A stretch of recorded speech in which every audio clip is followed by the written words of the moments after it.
पारिवारिक एकता का सारा बोझ बस स्त्री पर क्यों? अंकु, देखो तो कौन आया है। आंगन से सोहित के आवाज लगाने पर अंकिता ने जैसे ही खिड़की से झांका, उसका मन और मुंह दोनों बुरी तरह से कड़वे हो उठे।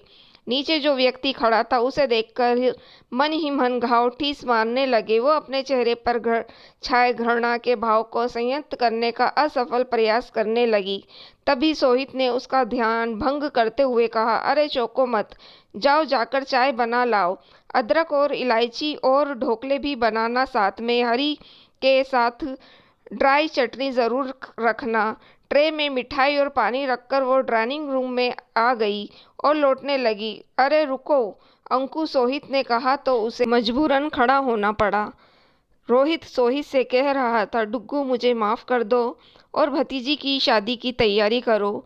बड़ा अच्छा रिश्ता आया है तनु के लिए। अब बात फाइनल हो गई तो अच्छा थोड़ा ही लगता है कि हम बस दो भाई हैं और एक दूसरे के काम में इकट्ठा न हो।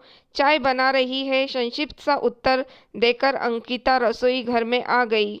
भगोने में उबलती चाय के साथ उसका मन भी उबल रहा था और बेख्याली में भाप से उसका हाथ तेजी से जला दिया। उफ, उसने तेजी से हटाकर हाथ पर एलोवेरा जेल लगा लिया और सोचने लगी कि काश मन की जलन का भी कोई त्वरित इलाज होता। हृदय की दीवारों पर पड़े बरसों के फफोलों ने अब टीस मारना शुरू कर दिया था। वो मन की उंगली थामे समय के पीछे भागने लगी। जब विदाई के समय मायके से सीख मिली थी कि अब नया घर ही तेरा है और ससुराल और उसका सामान हुआ जलन, ईर्ष्या और नित्य नए षड्यंत्रों को जाल से। रोहित सर्वगुण संपन्न अंकिता के आगे अपनी पत्नी को कमतर अंकाता। उसे भरोसा नहीं हो रहा था कि उसके साधारण दिखने वाले भाई को अंकिता जैसी पत्नी मिल जाएगी जो हर दृष्टि से उसकी पत्नी प्रतिभा से 21 ही थी।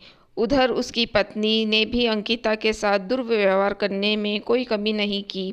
अंकिता ने उन दोनों के दुर्व्यवहार से स्वयं को बड़ा सीमित कर लिया, पर हैरान वो तब अधिक हुई जब उसने अपनी सास गायत्री देवी को भी रोहित और उसकी पत्नी के समर्थन में पूरी तरह से पाया।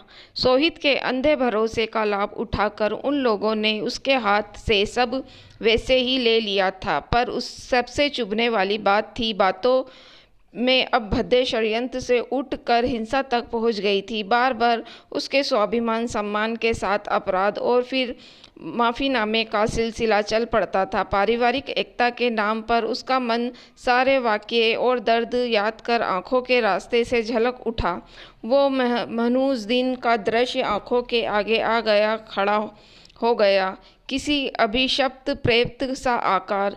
जब उसे और सोहित को सिर्फ एक सूटकेस के साथ घर छोड़ना पड़ा था, जब जायदाद के लालच में अंधे रोहित ने उस पर हाथ उठाया था कई बार सहायता की अपेक्षा में, जब उसने कदम बाहर निकाला तो उसका सामना हुआ घर के बाहर लगी भीड़ से और बड़ बोले रोहित ने बड़ी बेबाकी से उसके चरित्र पर लाछन लगा दिए कि उसने उसके कुछ वीडियो देखे हैं।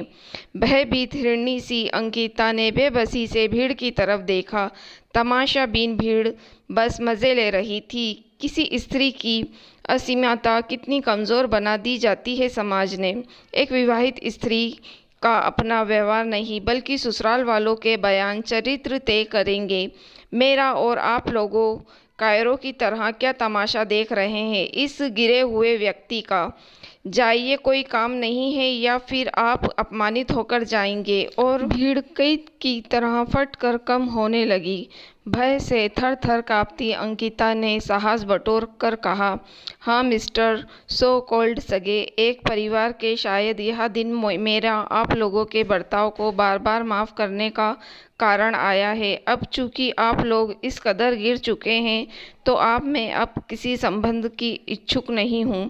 इतना कहकर सोहित के साथ किराए के घर में रहने लगी। कई बार आवाज़ग्रस्त हो उसने जाने देने का विचार भी बनाया, पर सोहित ने तसल्ली दी कि किसी गलत व्यक्ति के कहने से तुम अपराधी नहीं हो जाओगी। बच्चे और मैं तुम्हारे बेहतर समझते हैं और ये भीड़ किसी की सगी नहीं। पति के इस विचार से उसने जीने का एक नया दृष्टिकोण दे दिया। अब उसने समाज की परवाह छोड़ दी और समाज की याददाश्त यूं भी कम ही होती है। चाय लेकर दोबारा उसने कदम ड्राइंग रूम की तरफ बढ़ी। वह चाय लेकर जल्दी से हटना ही चाहती थी, लेकिन रोहित ने चाय का कप लेते हुए एक बार फिर माफ़ी मांगी सोहित से। सोहित के चेहरे पर खुशी मिश्रित आश्चर्य के भाव अवश्य थे। अपने बड़े भाई रोहित के रंग बदलते देखकर उसने दृढ़ता से कहा, भाई होने के नाते मैं आ जाऊंगा, पर मैं अंकु पर कोई दबाव नहीं डालूंगा। माफ़ी मांगनी है तो आप अंकु से मांगिए। रोहित, अंकु मुझे माफ़ कर दो और तुम दोनों शामिल हो गए तो अच्छा लगेगा। जी माफ़ तो मैं आपको कर चुकी हूँ आपकी असभ्यता के लिए, पर मैं माफ़ी चाहती हूँ आपसे आपके परिवार के किसी भी कार्यक्रम में शामिल न होने के लिए। रोहित, क्यों? घर की छोटी बहू हो, हक से शामिल हो और अपनी जिम्मेदारी संभालो परिवार की। अंकिता, अब आपके मेरे चरित्र पर ईर्ष्या और लालच व दिए भाव मेरे नहीं हैं। वो शब्द अभी भी उतने ही ताज़े हैं हवाओं में। कहीं किसी ने परिचय यह पूछ लिया कि मैं कौन हूँ, अलग क्यों रहती हूँ, क्या कहूँगी? इनके छोटे भाई की पत्नी इनके द्वारा चरित्रहीन का आरोप ढोने के कारण अलग हूँ घर से। अब आप इस घर में बेटी देना पसंद करोगे या लेना? किसी परिवार एकता की बात कर रहे हैं आप?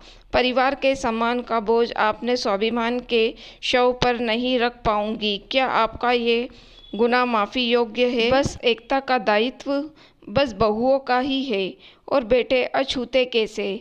रोहित की आंखें शर्म से झुक गई और अपराधी को सजा सुनाकर अंकिता हल्के मनोमास्तिक के साथ तेजी से बाहर निकल गई। दोस्तों, अगर आपको कहानी पसंद आई हो तो आप मेरी वीडियो को लाइक और मेरे चैनल को सब्सक्राइब ज़रूर कीजिएगा।